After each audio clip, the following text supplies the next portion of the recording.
jump, but I'm afraid I'm gonna fall. I wanna holler, but the giant's too small. Young man, rhythm got a whole lot to do. I got to rock the pneumonia and the boogie woogie flu.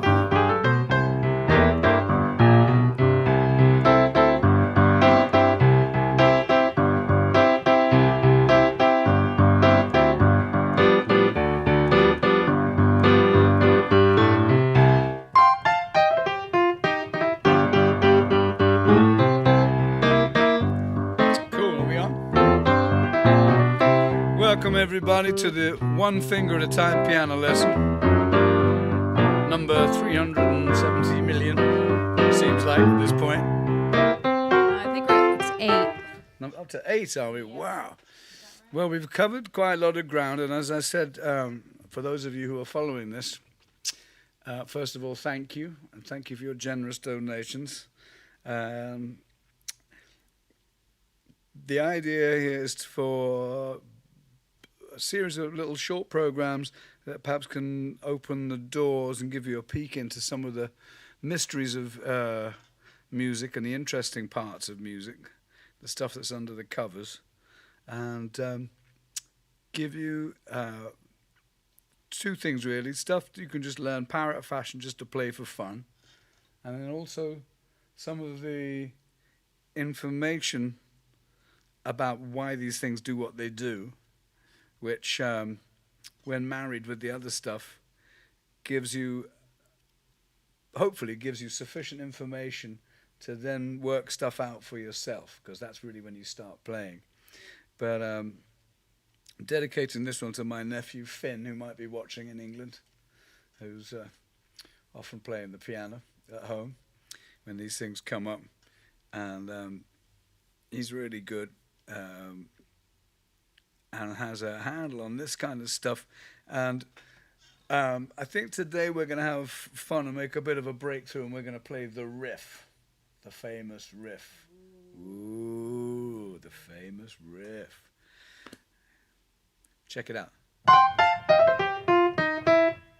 That you can find in everything from Huey Piano Smith to Professor Longhair to James Booker to Mac Rebennack to Alan Toussaint to Henry Butler, all the great New Orleans piano players. And you find it elsewhere too.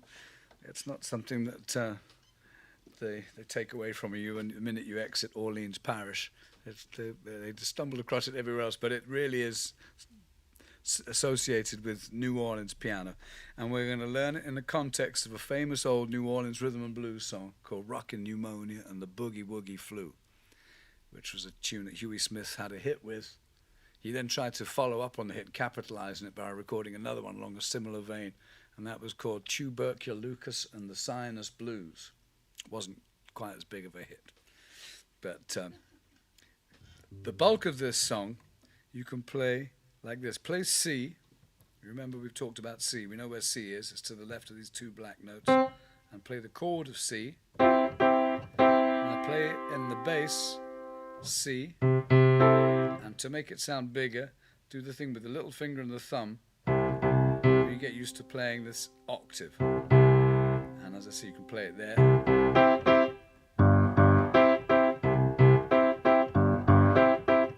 So it's going practice that. Play like a drummer. Try and keep the timing even. And listen to the dynamics in that. It's like bum, bum. The second hit's a little bit louder, and the first hit on this hand is a bit louder than the second one. And now translate that to here. C in the right hand, and in the left hand we're going to play C, and then we're going to play G. Got it? C, G. And your left hand, if it's easy at first, you can do it with one finger. If you're feeling a bit more advanced, a bit more comfortable, move the mic back a bit. Says she who must be obeyed at all times.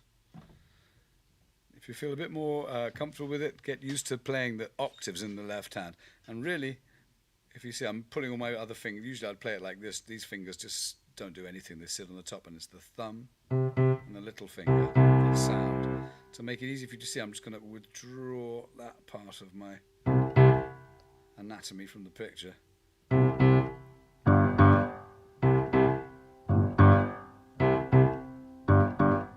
Notice when I'm doing this distance between my thumb and my finger, you wiggle your hand, put your hand wherever it doesn't, this doesn't change. So then all you really have to do then is look at your thumb, and you know that this little finger will be doing the corresponding note. I'll try and play it a bit slower to start with. 1, 2, 3. I wanna jump but I'm afraid I'm gonna fall. I wanna holler but the jump's too small. Now I'm gonna go to G.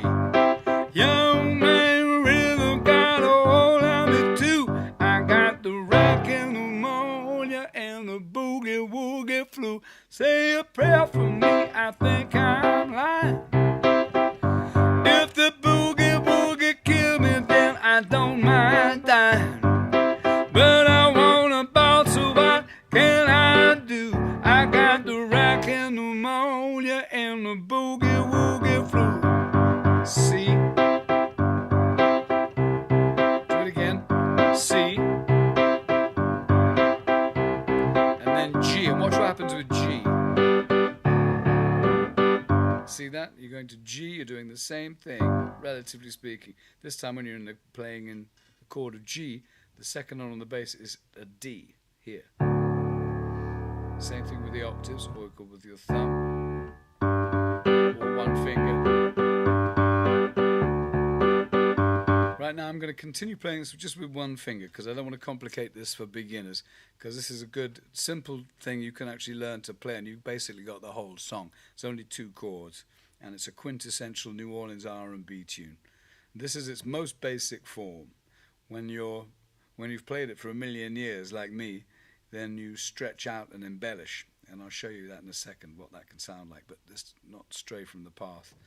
Let's just play this C chord in the right hand. Just start doing this. And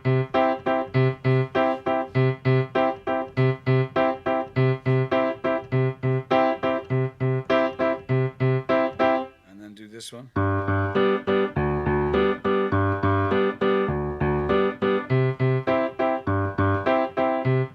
Do it again. 1, 2, 3, 4, 2, 2, 3, 4, 3, 2, 3, 4, 4, 2, 3, 4, 1, 2, 3, 4, 1, 2, 3,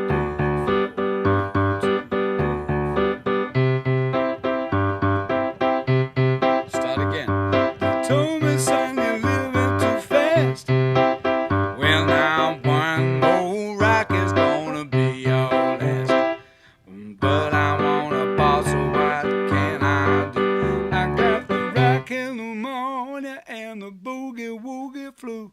So practice that. Once again, your toolbox for this job is this. And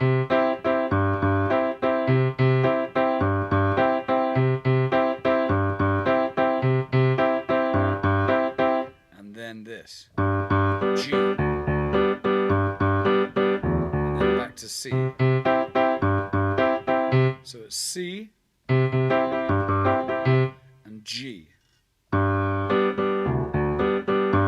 I think I told you before, if you want, you can write these on the keys with a pencil. You can erase it afterwards when you've learned them. But for quick reference, if you want to see what the notes are, that's C, that's G. That's the note of C, this is the chord of C. This is the note of G, and this is the chord of G.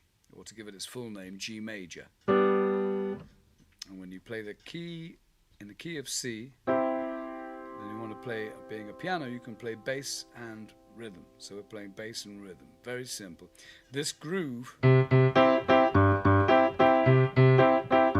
sounds almost childish and nursery rhyme, like when you play it like this. But let me give you a little example of how it sounded when Fats Domino played it.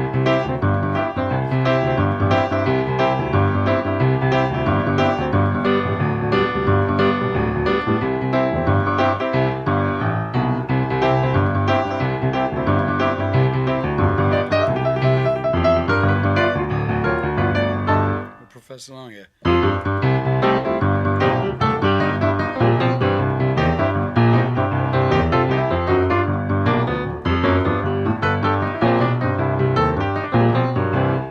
So you can make it more complicated, more interesting, funkier, but you've got to start with putting your first step forward. It all starts somewhere. So the song is very simple. It's 2 chords. You can download it. He probably plays it in a different key. I'm playing these ones in C because they're mostly the white notes, and it's an easier key to get familiar with the basic machine. Once you've got it and you want to be adventurous, you can say, let's play it in a different key. And I think Rockin' Pneumonia probably is in B flat. So last week we did this thing. How do you find the notes? Well, if you know this is C, the one beneath it is B, because the where the alphabet runs, going backwards. You think, well, that must be A then. Well, it's not actually. That one's B flat, because this is A. A, B, C, D, E, F, G. A, B, C, D, E, F, G. A, B. It just keeps going on. There's 8 octaves, but this is at any time really, all you have to really focus on is this, what's going on here in this region here, because that's just replicated all across the keyboard.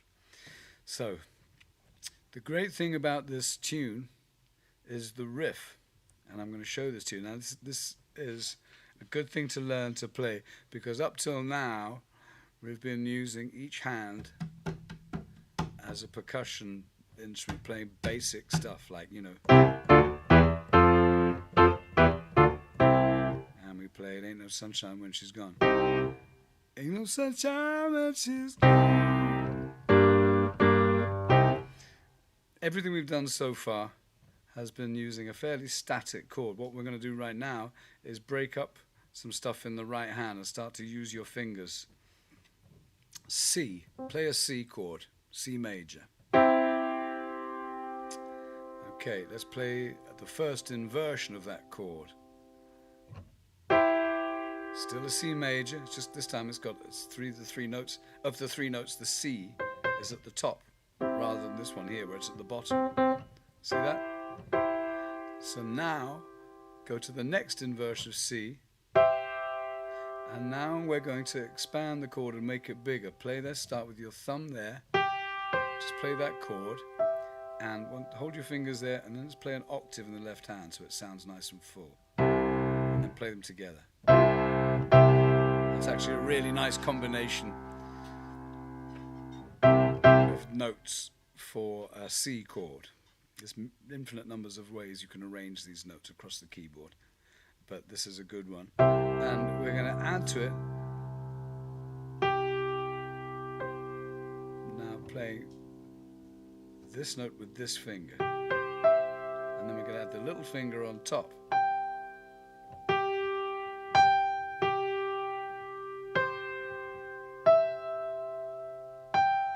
See that? Copy that fingering.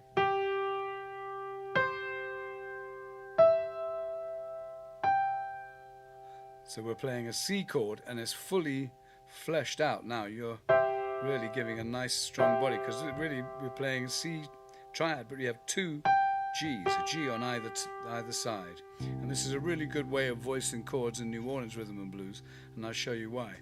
Because it means now with one finger you can do this.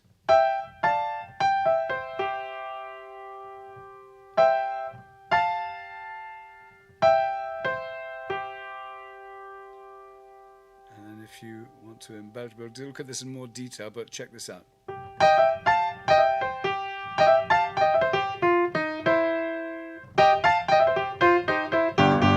I'm gonna jump and I'm afraid I'll fall. I'm gonna holler, but the joint's too small. Young man really got a hold on me too. I got the... That was fast and how you'd play it on a gig once you got it, but I'm going to break it down slowly. Once again, start with a C.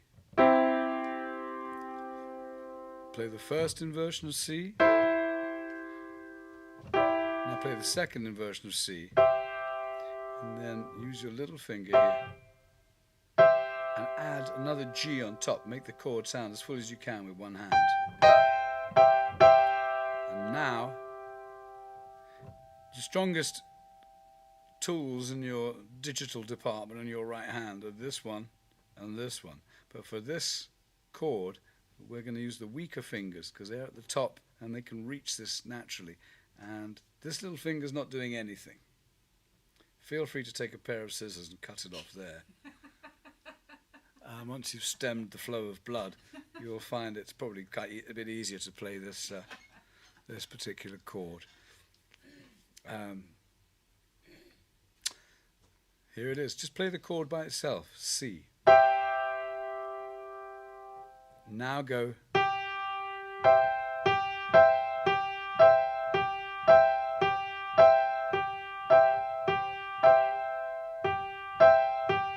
Try doing it fast. And try doing it slow. But try getting it clean.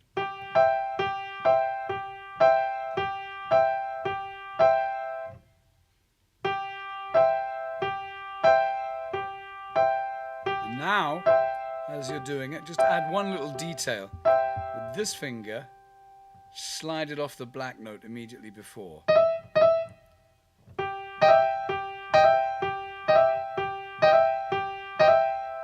And now do this. You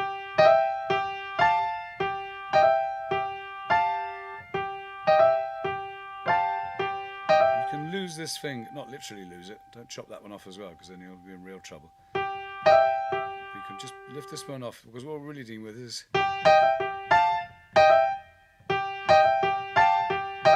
and this has a bit of an attitude. Once you just practice this, and it takes a long time to get it just right. It'll be a fumble at first, but I think fairly quickly you'll feel that it's getting somewhere, it's coming there. And then go. What you're really doing here is playing C, F, C, but if you play it like that, it sounds kind of naff. Hear it. And then you go. So.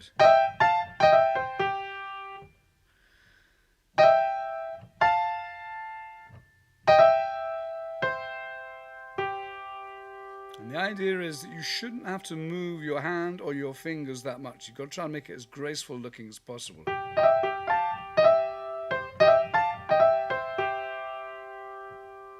And then the very last part is with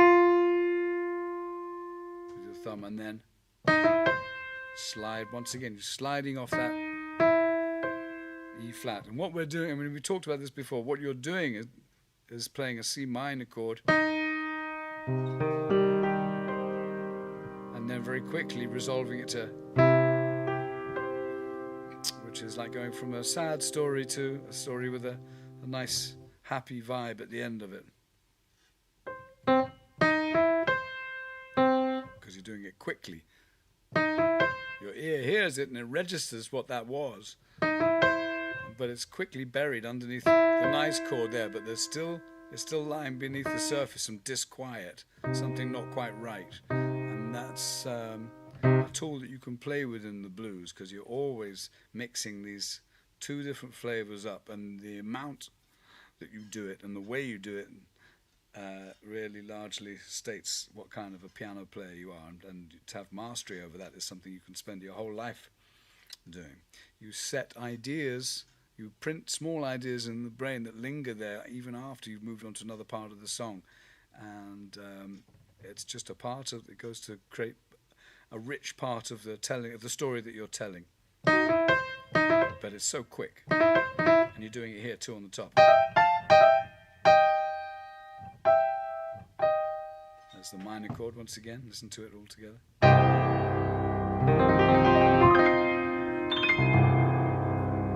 Here's the major chord. But what you're doing it, that's it. It's gone in a split second, a millisecond. But you've printed that idea on the brain. That's what makes it sound so sexy and so interesting. And so practice that. Start with the chord shape.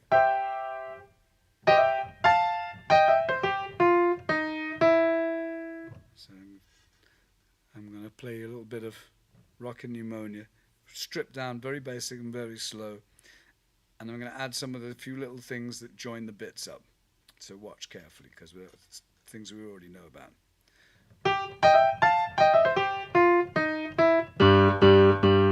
I wanna jump, but I'm afraid I'll fall. I wanna holler, but the joint's too small. Young man rhythm got a hold of me too. I got the rockin' pneumonia and the boogie woogie flu. Sit prayer for me, I think I'm dying. But if the boogie woogie kill me, then I don't mind dying. I wanna ball, so what can I do? I got the tuberculosis and the sinus flu. Okay, just play along. First part.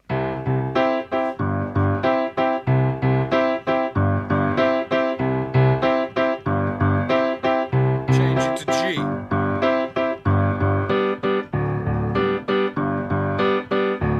Stop.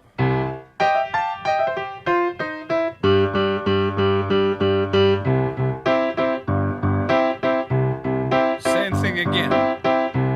C, G,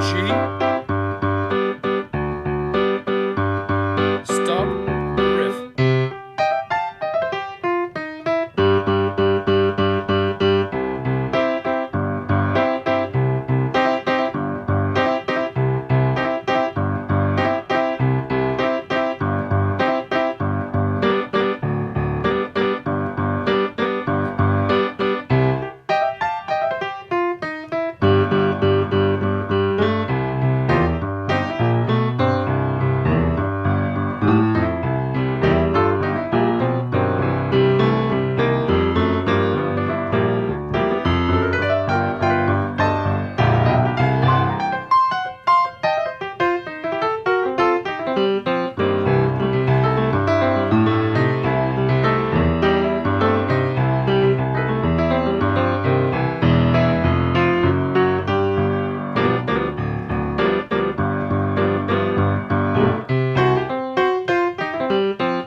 So if you're not familiar with the tune, you can go to YouTube and look up Rockin' Pneumonia and the Boogie Woogie Flu by Huey Piano Smith and the Clowns, with Charles Hungry Williams on drums.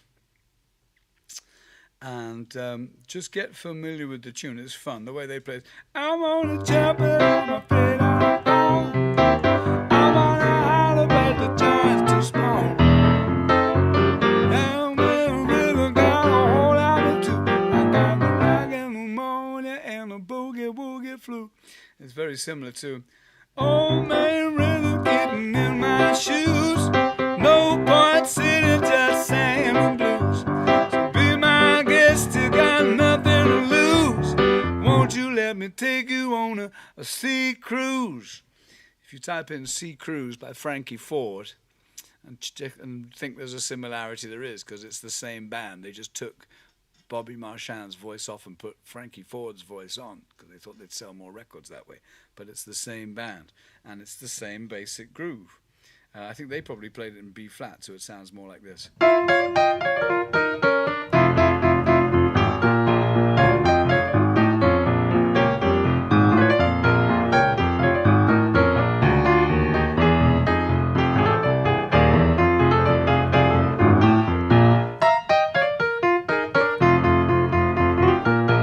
That's essentially the same thing, but just transposed to a different key.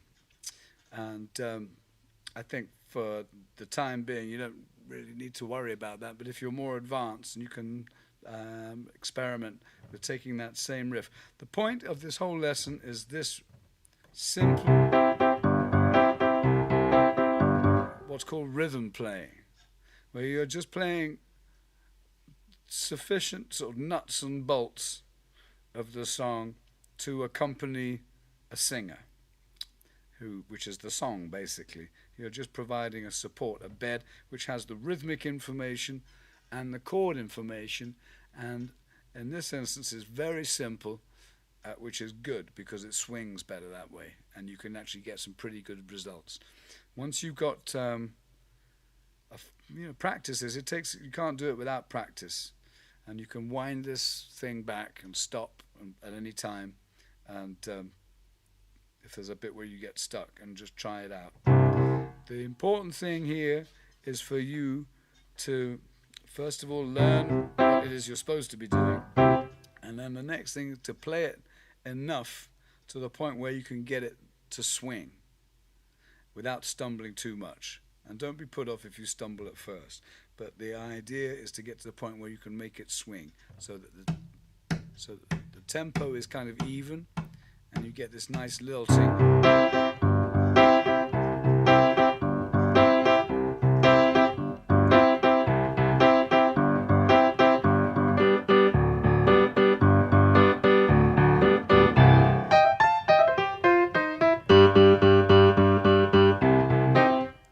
Two fingers, but you could play it down here with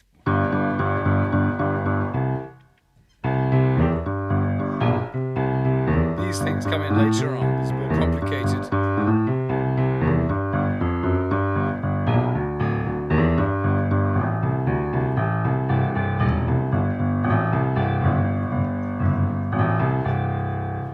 That's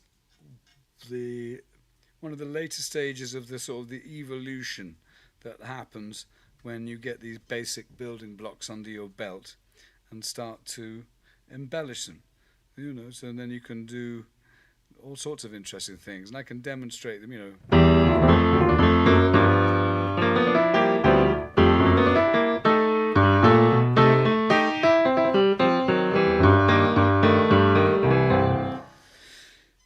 I play these not to showing off, just showing you where it can lead.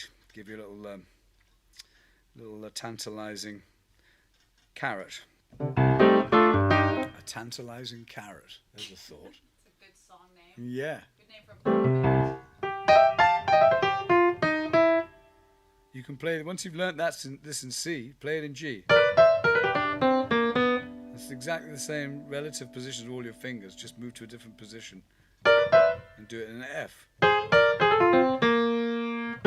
You notice when you get to F, that's got a black note in it.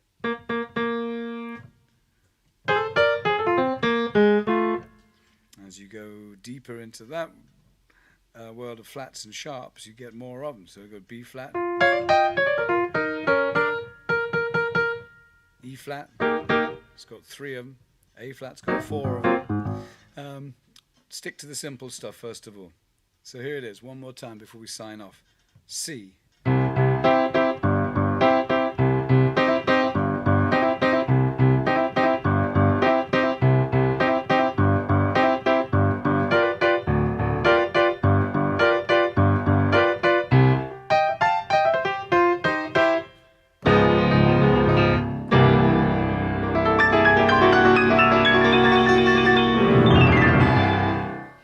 And here endeth the 1 finger at a time piano lesson, which has now actually turned into about 8 fingers at a time. 8 fingers and a couple of thumbs. So let me know if you liked it. Feel free to send in messages, and there's a little PayPal link there for the generous amongst you. But also importantly, on that same page, there's a one click away from subscribing to our little fan newsletter kind of thing that we've recently been setting up, where you can get some free stuff. Ringtones, doodles. And thank you very much. We're here on Tuesday, and we're here on Thursday, and next Saturday for more of this stuff. That's all you need to do, and you can just do that and just imagine the rest. That's a shortcut for you. You won't have to listen to any of these again. for those of you with a furtive imagination. Thank you. See you next week. Cheers, Finn. Don't knock your tea over. Don't knock the tea over. That's the other secret of being a great, internationally performing pianist extraordinaire. Have your cup of tea, but don't knock it over. See you next time. Cheers.